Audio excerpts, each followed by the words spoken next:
Welcome to the Rocky Mountains of Colorado. Colorado is a state that is exceptionally popular with outdoor enthusiasts, with terrain ranging from the high plains to deserts to deep canyons, mesas. Obviously there's plenty of forests here and some very high alpine mountains. In fact, within the continental United States, Colorado has more 14,000 footers than any other state, with 53 true peaks at or above 14,000 feet.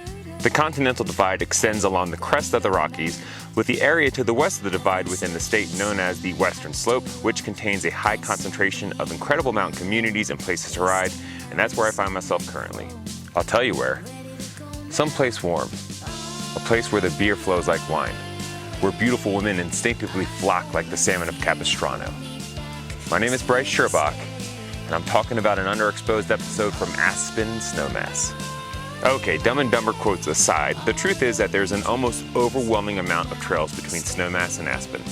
Yes, this is a part of the country with an exorbitant amount of wealth, and a quick glimpse at the homes, cars, and private jets will quickly confirm its reputation. However, outdoor recreation is a huge part of the fabric of this community, with 4 major ski resorts between the two towns, a world-class bike park, and several hundred miles of multi-use trails within a 20-mile radius of the Brush Creek Valley. There are a lot of organizations and people to thank for that, and among them is the Roaring Fork Mountain Bike Association. Mike Pritchard is the group's executive director, and he was actually one of the founding members back in 2007. I was lucky enough to get to spend some time with Mike to discuss the group's impact on the community, as well as the RFMBA's vision for the future of mountain biking in Snowmass and Aspen. My name is Mike Pritchard. I live in Aspen, and I get to focus on trails, mountain biking. I'm part of the Roaring Fork Mountain Bike Association. I've been in the executive director role for the last 12 years. And I was one of the founding members a few years before that. It's a nice spot to be, that's for sure.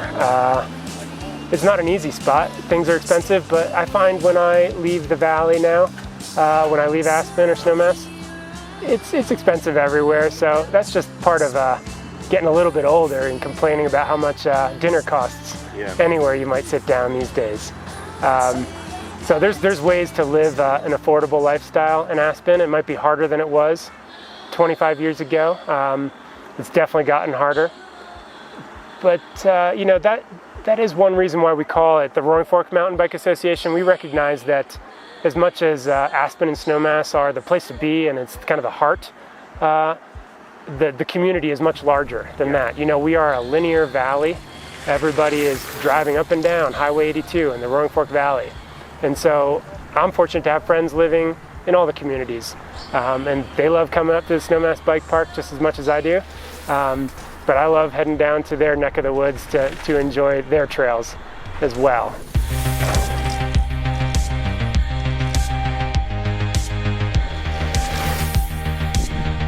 In a state as loaded with trails as Colorado is, Aspen and Snowmass will still manage to raise an eyebrow when you look at the volume and diversity of trails here.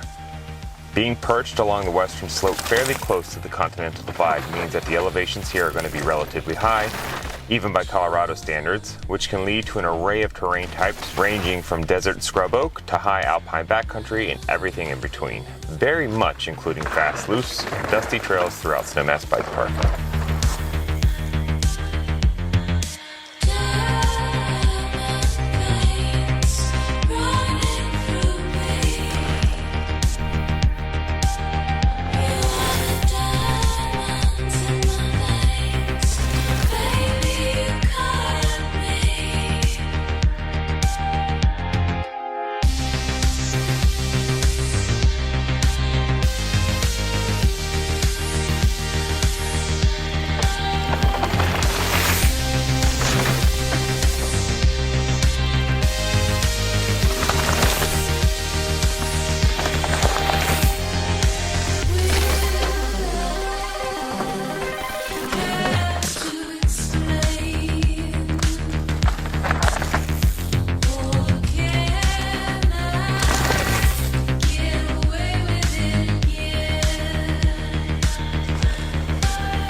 We had a threat. We were going to lose access. And so that really fired us up to do that little bit of hard work to file for a 501c3, to open up a bank account. Whose name goes on the bank account? Okay, who's treasurer? who else is going to be involved? Are we going to have members? How do we take donations? So there was a lot of things, and we didn't get it all right, but we just started. Some of us had already been exposed to nonprofit world as volunteers, working on trails, organizing a local race series with Aspen Cycling Club. So it wasn't rocket science, and somebody said, oh, I've got some bylaws from this other organization I was involved in. Let's see, we had somebody in the outdoor retail world, we had a few architects involved, we had somebody who was an IT person, so pretty soon we had a website up and running. Just did a little bit at a time, and since it was all volunteers, mostly at nighttime. Every once in a while I would take off from my day job so I could have a meeting with the land manager, but basically just a little bit at a time. How do we work with the land managers? In best case scenarios, they become our friends. Hopefully they want to go out for a bike ride sometimes, and we can talk trails when we're out on the actual trail. So in the best case of scenarios, things are really fun. We're pushing forward with them. Too often, especially at the federal level, our land manager friends don't have enough staff, don't have enough resources, so they're generally grateful for the work that we can provide. When we think about all the types of people who use the trails, hikers, runners, dog walkers, equestrians, e-bikers now, there's a lot of us, and we want to get along. And so we do often appreciate that we need to be humble, right? As much as we love our downhill only, bike only trails, we also love our classic two-way trails, and it's time to yield, and that's fine. It's only a second out of the day. It's not a race most times. Sometimes it's a race, and that's fun, but hopefully the trail's closed. One of the big stories in this community is the connectivity between the two villages of Aspen and Snowmass. While greenways are great for roadies and runners, it's nice to be able to stay on dirt, and this is definitely a place where you can do so. From big backcountry descents like this one on Red Mountains, to lift-serve laps at Snowmass and the beautiful open space preserve that is Sky Mountain Park, the need for pavement is minimal when connecting these epic dots.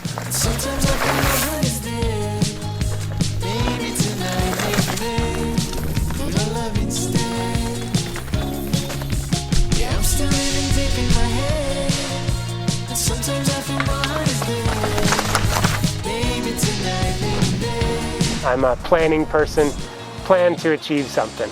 So I do really like to see a good plan to come together. And a lot of people ask, how long does it take to build a trail? And the real question is, how long does it take to get a trail approved? But it's gratifying to see it all come together, especially from an initial sketch. It might have been something that was my idea, more likely it was somebody else's idea, and I get to work on it with them.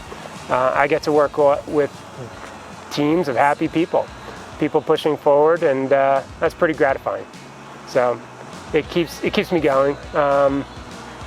But at the same time, this focus on making the trails excellent into the future, maintaining them into the future, that makes a whole lot of sense too.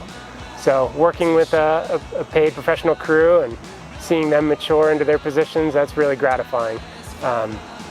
It's, there's stresses along the way in this line of work. We have to be creative, and it's fun to do that, right? It's fun to see a good plan to come together, especially if a trail is involved.